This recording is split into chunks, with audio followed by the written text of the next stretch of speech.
சமையல் செய்வதற்கு காய்கறி இல்லைன்னா 20 நிமிஷத்தில் அரிசி பருப்பு சாதம் செஞ்சிடலாம். அரிசி எந்த அளவு எடுத்துக்கிறோமோ அதே அளவே துவரம் பருப்பு எடுத்துக்கோங்க. தாளிப்புக்கு கடுகு, உளுந்து, பட்டை மிளகாய், கருவேப்பிலை, சீரகம், பூண்டு.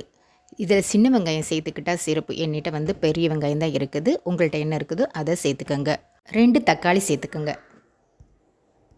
மஞ்சள், உப்பு, சாம்பார் பொடி கம்மியாகவே போடுங்க. அதிகமாக போட்டுறாதீங்க. அதிகமாக போட்டால் டேஸ்ட்டு மாறும். அப்புறம் அளவு தண்ணி ஊற்றிட்டு நன்கு கொதிக்க விட்டுருங்க. கொதிக்க விட்டு குக்கரை மூடிட்டு 2 விசில் விடுங்க. ஏன்னா கொஞ்சம் குழஞ்சிட்டா டேஸ்ட்டு மாற மாதிரி இருக்கும். அதனால் 2 விசிலே போதுமானது. பிறகு அரிசி பருப்பு சாதம் ரெடி ஆயிரும். இதில் எண்ணெய் வச்சு சாப்பிட்டா சுவையாக இருக்கும். நம்ம யோசிக்க தேவையில்லை. வீட்டில் பழைய குழம்பு இருந்தாலே டேஸ்ட்டாக தான் இருக்கும். அது இல்லாத பட்சத்துக்கு ஊறுகாய், அப்பளம் இப்படி எது வேணாலும் எடுத்து சாப்பிட்டாலும் சுவை தான். நம்ம தானே. நன்றி, வணக்கம்.